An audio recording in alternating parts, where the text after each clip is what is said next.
মা, ও মা, এইভাবে যে এখনো শুয়ে আছেন, আজকে রান্না বান্না কিছু হবে না নাকি? তা আমি শুয়ে আছি, তোমার এতে অসুবিধাটা কি হচ্ছে?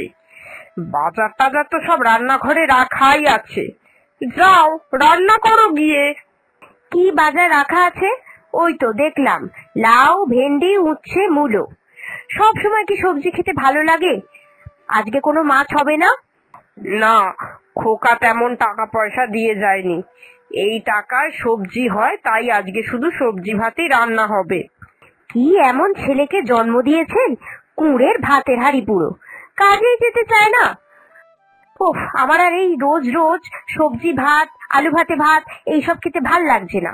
মাছ মাংস ছাড়া কি আর মুখে রোচে কিছু? আমি কিছু শুনতে চাই না। আর যদি মাছ রান্না না হয়েছে, তাহলে আমি রান্নার হাঁড়ি চাপাবো না। চাপিও না, ভয় আমায় দেখিও না, সবাই মিলে গামছা বেঁধে দিন কাটাবো, হয়ে গেল। দেখতেই পাচ্ছ যে দিনকাল কত খারাপ, তার উপর আবার এই বছরে বৃষ্টি বেশি হয়েছে, কাজবাজ সেই রকম ভালো করে হচ্ছে না, সেই জন্যই খোকায় তেমন টাকা সংসারে দিতে পারছে না। যখন যেমন আয় তখন তো তেমনই মুখ চালাতে হবে। তোমার এই মাছ মাংস চক্করে তো আমি আমার ছেলেটাকে আর বানের জলে ভাসিয়ে দিতে পারি না। আমি ওর জন্য টাকার জন্য কোনো চাপই দিতে পারবো না।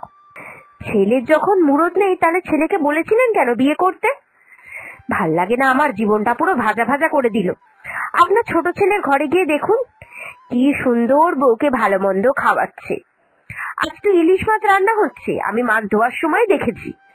আচ্ছা, আপনার বড় ছেলের রোজগার নেই, আপনার ছোট ছেলে কি করে রোজগারটি করছে? আমার ছোট ছেলে একটা রোজগারের ওপর দিন কাটায় না, ওর অনেকগুলো ব্যবসা, একটা না চললে আর একটা থেকে টাকা ঠিক ইনকাম হয়ে যায়। কিন্তু আমার বড় ছেলের তো তা নয়, ওই সামান্য মুটিগিরির কাজ করে। আচ্ছা, তুমি তো আমার বড় ছেলের সবকিছু জেনেই এই বাড়িতে বিয়ে করে এসেছিলে, তাহলে এখন এত কথা বলছো কেন? যখন বিয়ে করে এসেছিলাম তখন খুব ভালোই অবস্থা ছিল। আপনার ছোট ছেলেকে দেখে আপনার বড় ছেলেকে একটু কিছু শিক্ষা নিতে বলুন। কি সুন্দর সব রকম কাজ করে বেড়ায়, কখনো বাড়িতে বসে থাকে না। আর আপনার বড় ছেলে কাজ না থাকলেই বাড়ির মধ্যে শুয়ে বসে দিন কাটায়। এটা কোনো কথা হলো? সবার দ্বারা সবকিছু হয় না, সবার দ্বারা সবকিছু হয় না। আমার ছোট ছেলে একটু বেশি পরিশ্রমী, আমার বড়টা অত করতে পারে না। কিন্তু তোমায় তো না খাইয়ে রাখে দেয়নি, যেমন পারছে তেমন ভাবে তোমাকে রেখে দিচ্ছে। তোমার তো সমস্যা হলে তাহলে চলে যাও তুমি বাপের বাড়ি। এইসব ঝগড়ার আওয়াজ ছোট ছেলের বউ কিন্তু রান্না করতে করতে পেয়েই যায়। লেগেছে লেগেছে, বেশ ভালো মতোই ঝগড়া লেগেছে। কড়াই তো আবার মাছ ভাজা হচ্ছে। ধুত্তেরিকা, যাকে যাক, আমি বরং আঁচটা কমিয়ে দিয়ে একটু যাই, ঝগড়াটা বেশ ভালো করে শুনে আসি। উফ, দিদিদের বাড়িতে ঝগড়া হলে আমার এত ভালো লাগে যে কি বলবো। যাই যাই, ঝগড়া শুনে আসি গিয়ে।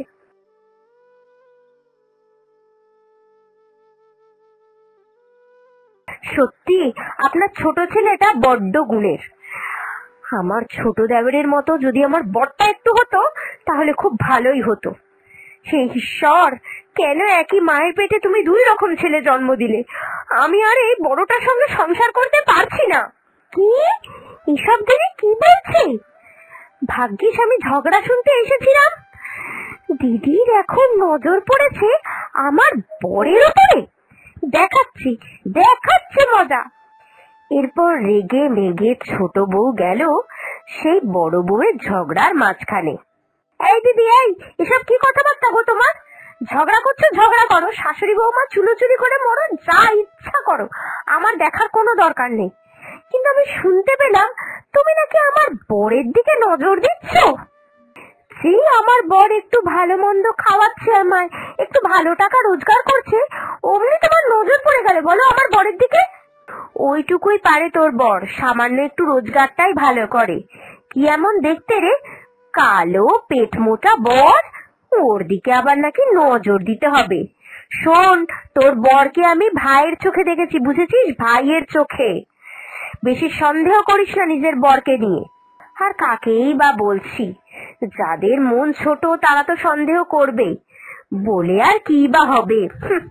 সন্দেহ নয়, আমি স্পষ্ট শুনেছি তুমি আমার বরকে নিয়েই কথা বলছিলে যে কেন তোমার বর এইরকম হলো আর কেন আমার বর এত পরিশ্রমী হলো।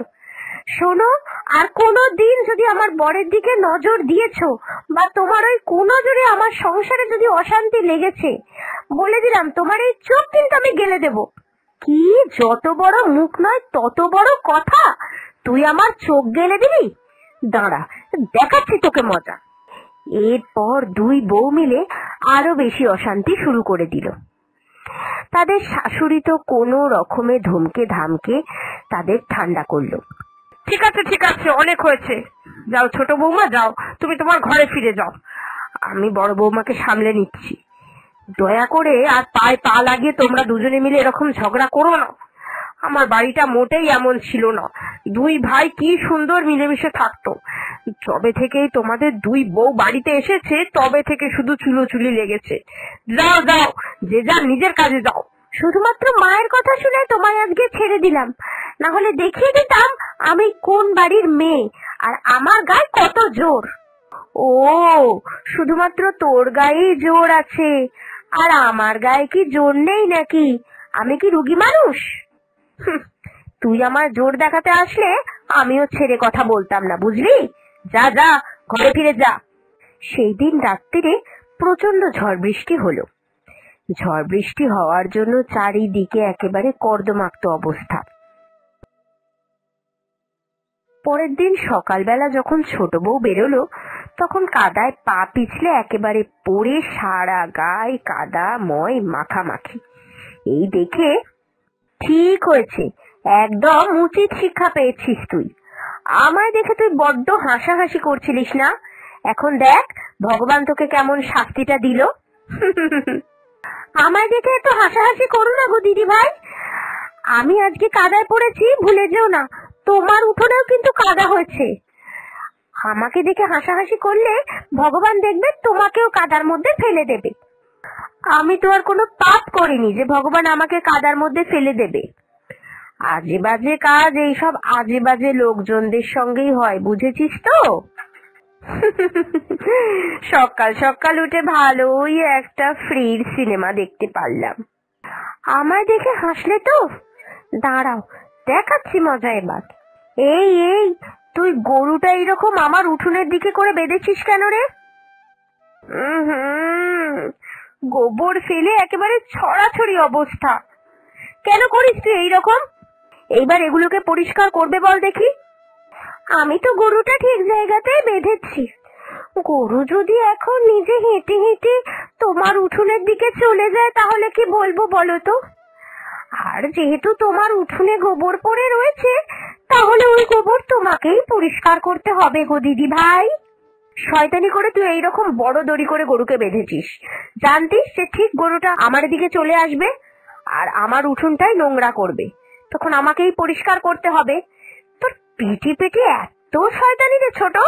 শয়তানি আমার নয় গো, তোমারই মন ছোট, তাই জন্য একটা অবলা জীবের সঙ্গে এই রকম ব্যবহার করছো। আহারে লক্ষ্মী, তোর তো কোনো দোষ ছিল না, অথচ দেখ বড় বউটা তোকে কি রকম ভাবে দোষী বানিয়ে দিল। শুধুমাত্র একটু উঠোন পরিষ্কার করার জন্য একটা অবলা জীবের সঙ্গে কেউ যে এরকম ব্যবহার করতে পারে আমার আগে জানা ছিল না রে।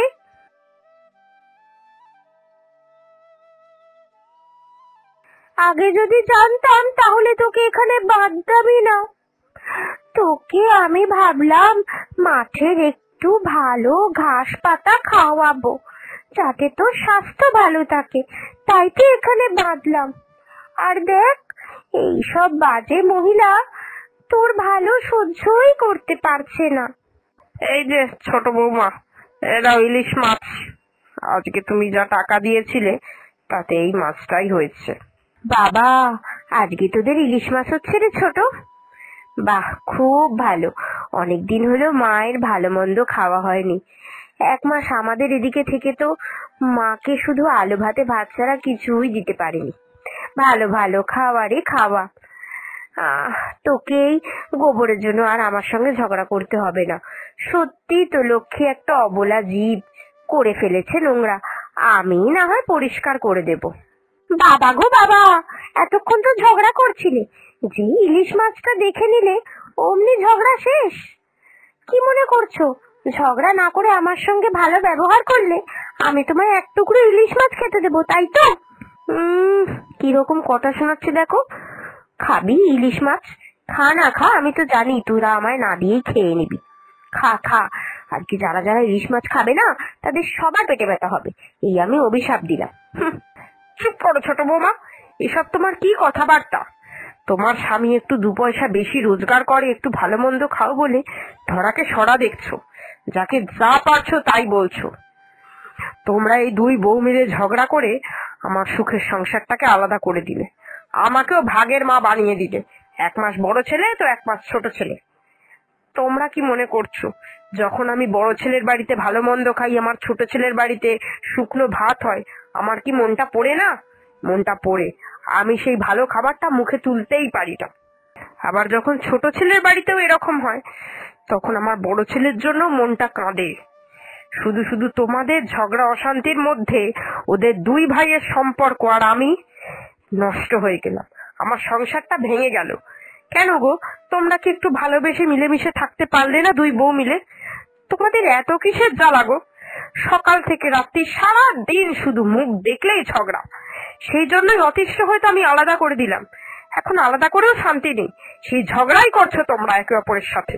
সত্যি তো, সত্যি আমরা ঝগড়া করে মায়ের এই সুখের সংসারটা ভেঙে তছনছ করে দিলাম। বিয়ে হওয়া থেকে দেখছি মায়ের 2 ছেলের মধ্যে খুব মিল ছিল, অথচ এই ছোট বউটা আসার পর থেকে আমি ওর সঙ্গে মিলেমিশে থাকতে পারলাম না। ওকে যদি জায়ের নজর ছেড়ে বোনের নজরে দেখতাম তাহলে হয়তো আমাদের সম্পর্কটা ভালোই থাকতো। ঠিকই, আমিও দিদি ভাইয়ের সঙ্গে ঝগড়া করে হিংসা ঢুকিয়ে মনের মধ্যে আমাদের সংসারটাকে তছনছ করে দিলাম। একা একা থাকার কি আর মজা আছে? সবাই মিলে একসঙ্গে থাকবো, তাতেই তো মজা। না না, এত বছর ধরে যা ভুল করেছি সেই ভুল আর আমি করব না। সত্যি, আজ রেগে মেগে মা যদি নিজের মনের দুঃখটা না বলতেন তাহলে আমরা বুঝতেই পারতাম না। মায়েরও তো শেষ বয়স, আমি 2 ছেলেকেই শুধু আলাদা করিনি, মাকেও মনটা ভেঙে দিয়েছি। না না না, এটা আমাদের 2 বউয়ের করা একেবারেই উচিত হচ্ছে না। দিদি ভাই, আজ তোমায় রান্না করতে হবে না, তোমার ভাইয়ের বাড়িতে তো মাছ হয়েছে, আজকে বরং তোমরা সবাই আমার বাড়িতেই খেও। সকাল থেকে রাত তোমাদের আমার বাড়িতে নিমন্ত্রণ। একদিন নিমন্ত্রণ করে কোনো লাভ নেই, তার থেকে বরং চল আমরা এই ভাঙা সংসারটাকে আবার জোড়া লাগিয়ে নিই। আলাদা আলাদা থেকে কোনো আনন্দ নেই রে, তার থেকে বরং একসঙ্গে থাকবো, এটাই অনেক মজা। ভালো হলো, শুনে খুশি হলাম। তবে আমার এখনো সন্দেহ আছে, তোমরা 2 বউ যা ঝগড়ুটে, কতদিন একসঙ্গে সংসার করতে পারবে জানি না। তবে যে কটা দিন একসঙ্গে থাকতে পারো সেই কটা দিনই আমার মনের আনন্দ। তবে মা, আমি একটা ভুল করে ফেলেছি। যখনই আপনি ইলিশ মাছটা কিনে বাড়ি ঢুকলেন তখনই ভেবে নিয়েছিলাম যে ইলিশ মাছ তো আর আমরা খেতে পারবো না, আপনারাই খাবেন, তাই যারা খাবে তাদের প্রত্যেকের পেটে ব্যথা হবে। কিন্তু এখন তো ইলিশ মাছ আমরাও খাবো, এখন আমাদের কি হবে মা? বাবা গো, ভুল করে যখন অভিশাপ দিয়েই দিয়েছ তাহলে আর কি হবে? পেটে ব্যথা হলে সহ্য করে নেবে। তাও ইলিশ মাছের লোভ তুমি সংবরণ করতে পারবে না জানি, তাই নিজে যেমন অভিশাপ দিয়েছ অভিশাপটা এবার মাথা পেতেই নাও। তুমি চিন্তা করো না গো দিদি ভাই, তোমার পেটে ব্যথা হবে তো হোক, আমি ওষুধ খাইয়ে দেবো। তোমার অভিশাপও যেমন রেডি ছিল আমার ওষুধও তেমন রেডি আছে।